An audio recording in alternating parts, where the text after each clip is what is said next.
The Sri Lankan crisis deepened on Monday, pushing the country on the brink of a civil war.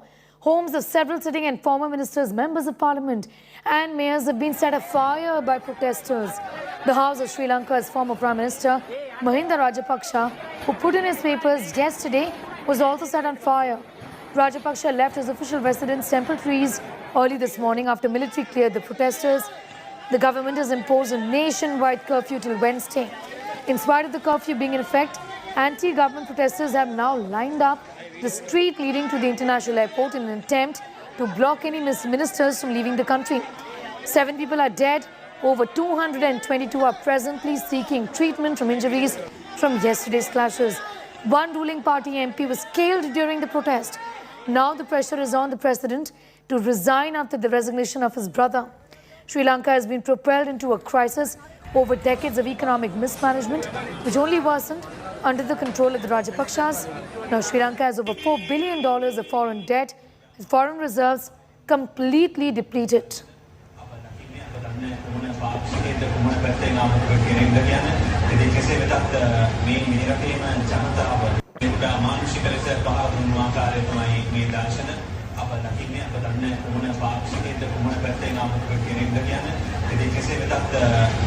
We have a reaction coming in. Former Sri Lankan cabinet minister and cricket captain Arjuna Ranatunga has spoken exclusively to India Today's Ashutosh Mishra on the ongoing crisis.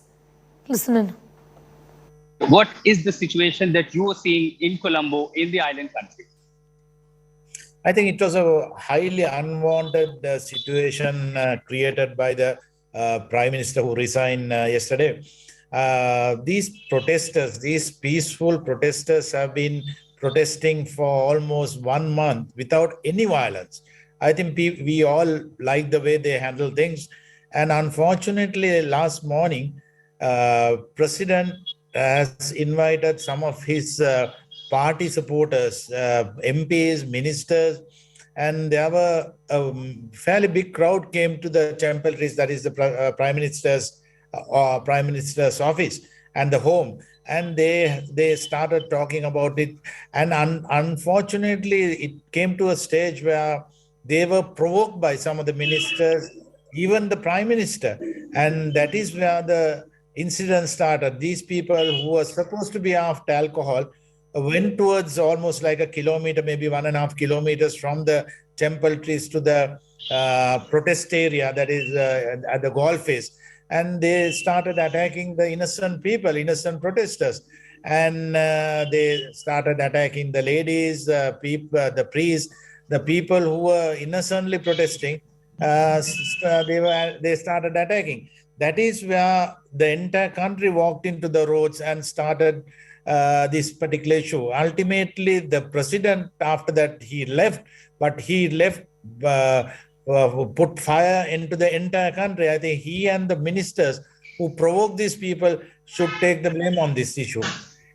Mr. Ranatunga, I would recall that in the last month when I visited Colombo, in the interview, you had anticipated there could be some foul play, some mischief by the state actors or the non-state actors where they could disrupt the peaceful protest. Now, do you see it was a design, it was done by at the behest of the government, or you see it was the spontaneous reaction, the clashes between supporters and the protesters? No, it was properly planned. I think the president has requested the Prime Minister to step down last afternoon.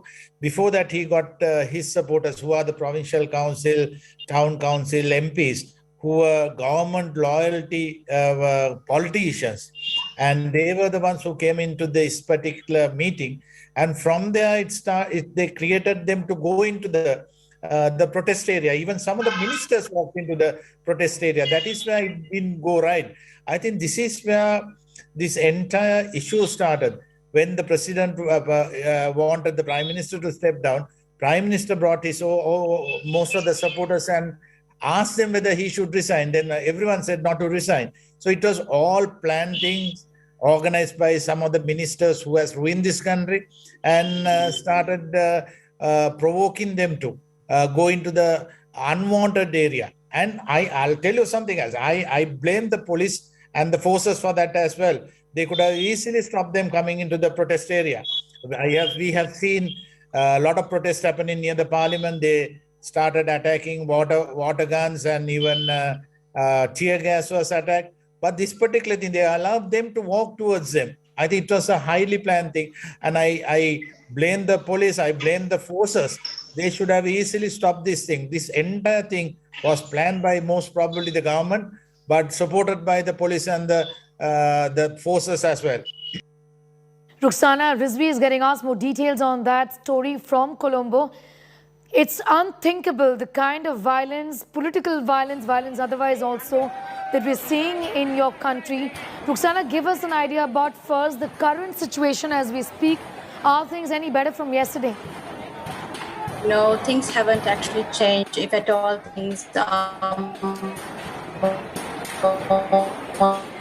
tense right now in Colombo wide curfew in effect right now in Sri Lanka. Protesters are still out on the road. They are in full force and they're demanding that the president step down as well as this government to go home. So things haven't eased up at all. If not, it's just more tense. We have more angry protesters on the road. Security has been heightened as well throughout Colombo. And I'm told that there are so many protesters who are lined up close to, the airport, who are preventing people from checking vehicles to see if there are ruling members of this government who are trying to flee the country. So things are very much unstable and very tense right now. What about the curfew? There's a clampdown as far as the movement of people is concerned. The military has been brought in. Are there violations on that front as well, Ruxana? Yes, absolutely. Every street corner is full of people who've just come out onto the streets and who are protesting. Right now, people are not giving much, thought into the fact that there's a curfew in place, that we are under emergency rule. People care very little about all of that, and they're just out in full force. And they know that when they are in such huge numbers, they cannot be prevented from marching forward or engaging in their protest. Ruxana, I'm thanking you for the moment. We'll of course come back to you for more details on the big developing story in Sri Lanka.